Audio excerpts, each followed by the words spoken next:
One for Sorrow by Nigel Auchterlounie.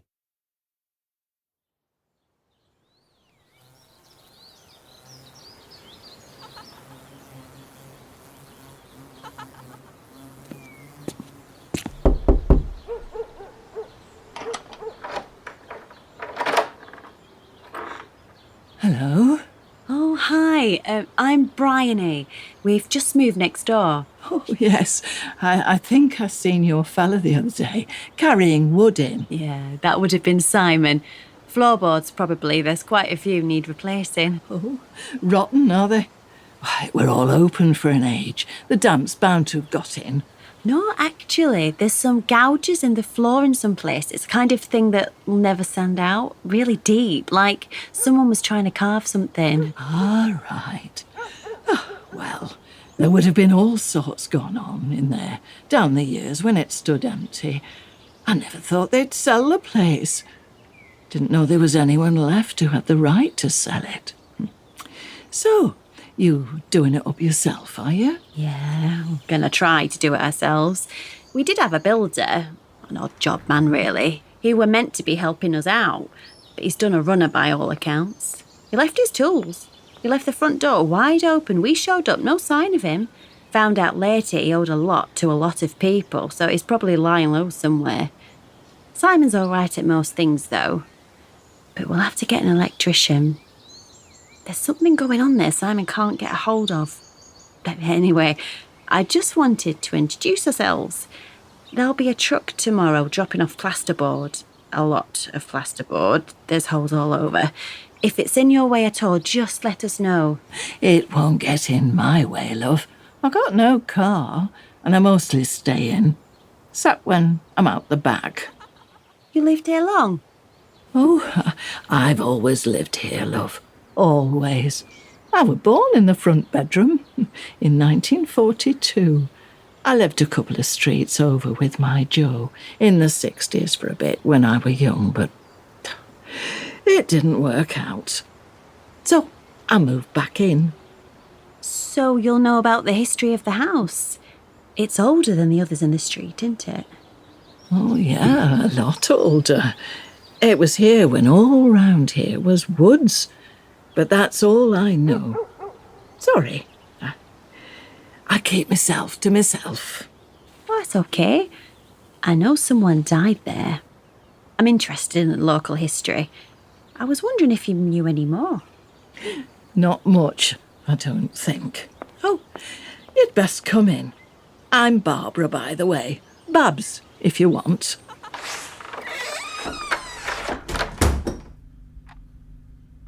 Let us open a window. I forget how hot it gets back here. The air gets thick when it's too hot, though it's seldom too hot for me. Have you heard that? The child.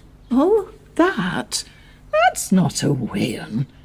It doesn't sound quite right, does it? It's not a child. Well, it would have been, once. The first time. When the magpie heard her. A magpie? Yeah, a magpie. It's in that back hedge there somewhere. Think it's got a nest. Do you want a cuppa? Oh, did I ask that? Oh, yes, please. They're mimic birds, magpies. Lot of folk don't know that. That's how come it's the same every time. It's exactly the same every time, like a recording. I never knew that about magpies. Oh, mimics are like that, same every time. Crows can copy folk too. Well, people don't know because no one keeps crows or magpies for pets. So, you want to know about Mary, do you? Yeah, I'm not from here, I'm from Chorley. Me and Simon met at uni, so I'm interested in all local history. I bought one of them local folklore books from a charity shop the other day. It's got all about the highwaymen, that other thing, and the witches. The witch hole in the woods? Yeah. Did they really throw them down a hole in the ground? They reckon. It weren't a thing they dug, that hole. It were a natural hole in the earth. I just put a wall round it to make it look like a well. I can't see it being real myself. I think if there were a hole down to hell out in them woods, they'd have found it by now. Yeah, probably. So, you were saying about the previous owner? Right. Yes, Mary. They called her Mad Mary after her. The husband was always dressed nice. Had a good job, somewhat in an office. What my Joe used to call a sit-down job. Though the house weren't bought by him, it were her money, or her family's money at least. Mary's father were a mill owner. Anyway, the husband did often left her to bring the daughter up on her own. Got himself a fancy woman, most likely. But then, a couple of years later, the daughter disappeared. This was in the 50s. And they never found her? No. I used to play with her, the daughter. Alice. We went to the same school. People said we looked alike, like we were sisters. Well, being both only children, we played up to it. Had our hair the same for a while. Alice were a strange one, mine. Had some funny ideas. Talked about her dad a lot. Like he hadn't gone. Or something like that. In the head more than there's in the world. Her mother were the same. What do they think happened to Alice? Everyone thought that the husband had come back for her. Can't remember his name. Oh, this were the 50s. Well, like I say, back when a man could go for milk and set up 2 towns over with another woman and no one would ever find him. You can't do that now with Facebook. Oh, no, there's no cash in hand anymore, except for builders. Everyone wants to know your national insurance number and your inside leg measurement. So, what happened to Mary then? After her daughter went missing? She went mad with grief, poor woman. Drank a lot. Lot of banging and shouting in the small hours. My bedroom back then were at the back. Well, one night, I seen her from my window in the back garden. Asleep, I think. Or passed out. She had a lot of men round. Didn't care if they were married or not. Oh, this was back when that kind of thing were more of a thing than it is now. Before the 60s and free love. The fellas never stuck round long, though. She thought her daughter hadn't gone. Thought she was just hiding in the house. In the walls. Mary thought her daughter were in the walls? My Joe, he used to work for Bilston's. They're shut now. Furniture's all made out in Sweden these days. Anyway, Joe told us once that an old fella he worked with in the workshop had gone back to Mary's in his youth after meeting her in the Broken Horse. He said it were a nightmare. She thanked him for coming back with her. She didn't like to sleep alone because when she were alone she'd get lost in the house. I guess the price of company is sex. Lost in the house? Aye. How you get lost in a house that size is beyond me. Simon managed it the other day. He come out the back bedroom, swore he thought he'd just come downstairs into the dining room. All the rooms look the same now, though, with no furniture. Anyway, you were telling me about the man your Joe used to work with? Oh, yes. Joe asked the old fella what Mary meant by getting lost in the house. But the old fella said he never asked. He were in his youth and just wanted to get his end away. Well, men are all the same, even the good ones. They'll walk into a dragon's mouth if they think there's a willing woman in there.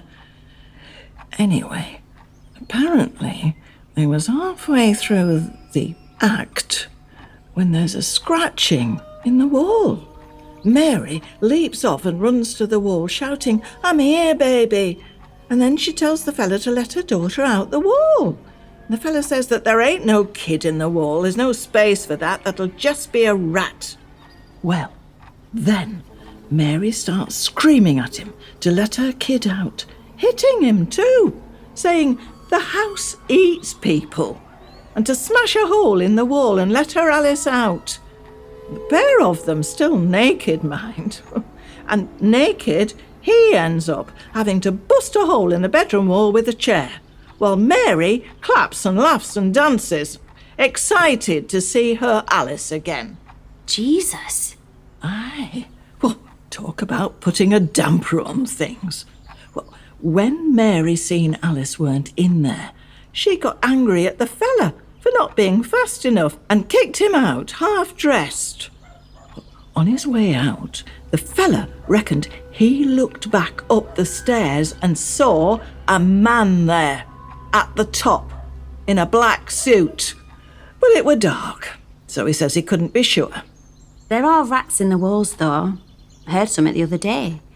I thought the holes in that were kids from when it were derelict. Oh, yes. It was empty for years and years, as you well know. I were known for being her that lived next to the ghost house. All the windows smashed, back door off its hinges all through the 60s. Dad tried to rehang the door once, went over there with his toolbox. Had no luck with it, though. Come back in a fearful fettle. Must have been a heavy door. Oh, he had a sweat on him. Told me never to go over there. Like I ever would. Other kids would dare each other to go in, though. My Joe, he's seen a picture of me when I was young. Like I say, we'd got a place a couple of streets over, so we never got a proper removal van. Well, a mate of Joe's had a flatbed for the wardrobe and that. Then after, for weeks, one or the other of us would walk over here to get a few bits. One night, Mum gave Joe some photos in with everything else. He was looking through them back home and swore we'd had our first kiss in that house, that we'd met as young uns, that he'd gone in on the dare. Oh, that's how they'd say it, the dare, not a dare, because it was the only dare there was round here. Anyhow, Joe reckoned he'd gone in and found me in there, and we'd stayed together, making each other brave and that, and I'd kissed him. Then they'd heard someone clumping around upstairs, a tramp probably, and Joe had run out, thinking she were behind him, but she weren't. Joe thought it was romantic or something, that years later we'd find each other again. I told him it weren't me, that I never set foot in the place. Not after what happened. That my father had made me swear. He said I must have gone in once and forgot. By then we all had our histories mixed up. Mad Mary were Mad Mary, the last witch, who'd wished her husband and her kid away and then thought better of it. Joe were dead the next day, so I never got to ask him more about it. I'd sent him over here to get a mirror from my old bedroom.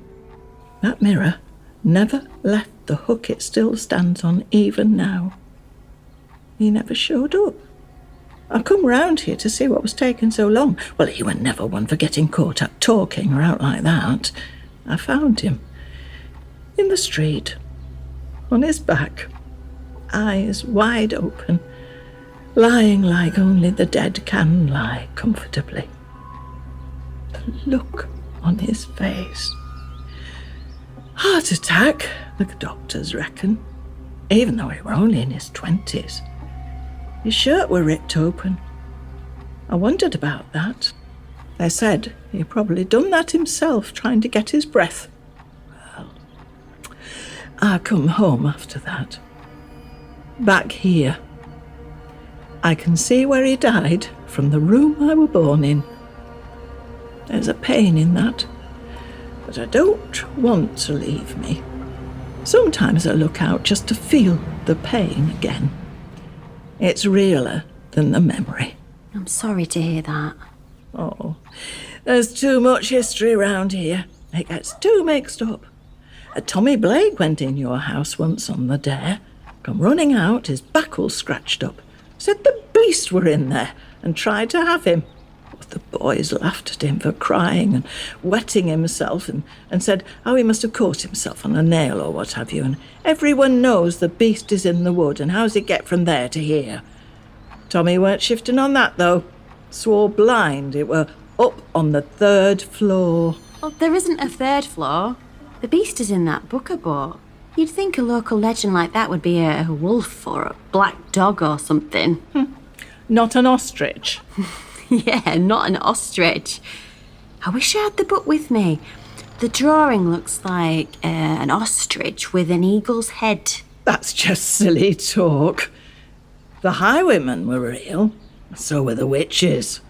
Well, women they're called witches. But some giant bird in the woods. That's just daft. They took us on a school trip out there to the woods. I remember. I guess that were about local history. Though it just feels like history when you're 10, and the town's your world, and the woods is the edge of it. What did they tell you on the trip? Oh, it weren't about the witches or the beast, it were about the highwaymen. Mr. Farley knew a lot about them. They weren't like Robin Hood or nothing. They'd rob you and kill the men and have their way with the women. Mr. Farley never said that part. I found that out later. Right. See, the wood was much bigger back then. Here were woods, and it stretched all the way to Hobbs Wallow. The woods were bigger, and the trees were bigger in the wood. People'd say, why not go round if there's highwaymen? But Mr. Farley said it was 2 days round and 1 day through. So folk wanted to cut a day off their journey. The trees were so big and close together then, so Mr. Farley said, that the leaves would block out the sun so much that even on the brightest days it was like night in the wood. Did they catch the highwaymen? Oh, is that not in your book?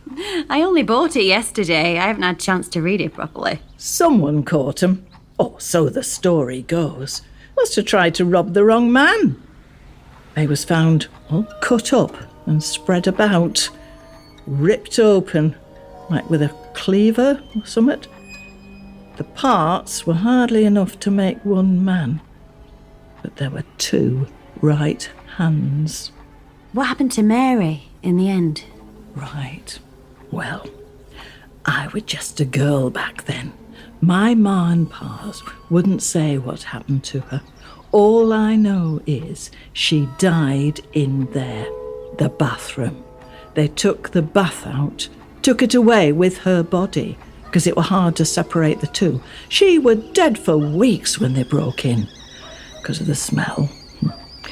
I overheard Ma and Pa talking about it once. My pa said it had to have been suicide. It couldn't have been out else, what with the bathroom door being locked. But my ma had talked to one of them what brought her out, and he said he didn't care how mad she were. No one could do that to themselves. Is that the kettle? Yeah. Oh, sorry. I've got Kit Kats. Oh, thank you. Done what to herself? Oh, they wouldn't say. Not exactly. How'd you have it? Milk, no sugar, Ta. There's a magpie out the back. They're mimic birds. A lot of folk don't know that, like jackdaws.